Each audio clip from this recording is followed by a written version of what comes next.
There's a lot of beauty in southeastern Kentucky. We have a saying around here that every holler is a home to someone's weary soul. Troublesome Creek got its name for the most obvious of reasons. In rainy times, it tears out bridges and roads when it gets really, really angry. Well, it's a pretty good metaphor for the downturn of the coal industry, taking away all of the good jobs, and of course the opioid epidemic. I am a master luthier. Luthery is the art of stringed instrument making. Hindman, Knott County, Kentucky, is considered by many to be the birthplace of the mountain dulcimer. When I first came down to establish the Appalachian School of Luthery in 2012, and then came Earl. When I did my first OxyContin, I felt like it would ease the pain and make it easier for me.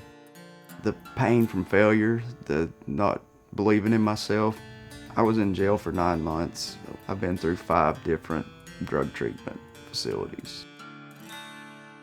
I had a love for woodwork.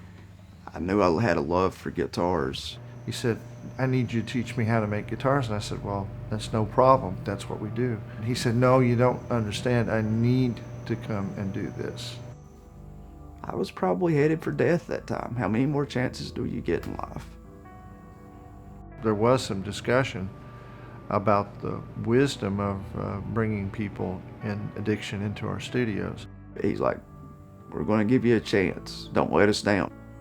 What was supposed to be a 1-year artist in residence turned into a 6-year relationship. I've built over 70 instruments at this point.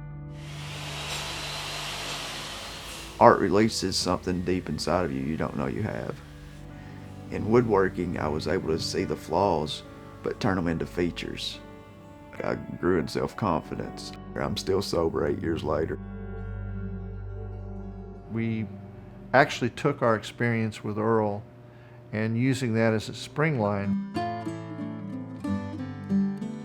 The staff of the Appalachian Artisan Center created the Culture of Recovery program, which was designed to host people in recovery in our studios, our blacksmith, pottery, and luthery studios.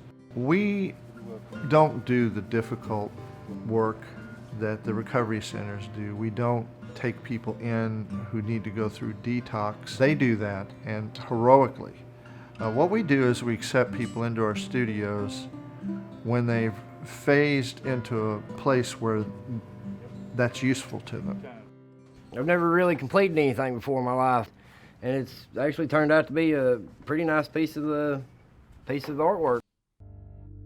With my drug court clients that participate in the program, the recidivism rate is very low. I would consider it to be 10% or less.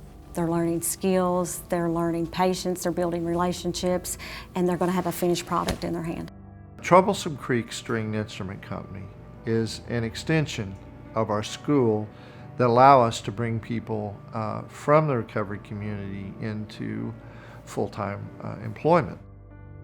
My life today is bigger than I ever dreamed imaginable. I went back and got a master's degree in network security, from an addict to director of information technology. So today I get to work with addicts. It's amazing to see people's lives change. Doug believed in me. He was able to show me a lot of things that I couldn't see in myself. I feel like God put Doug in this town.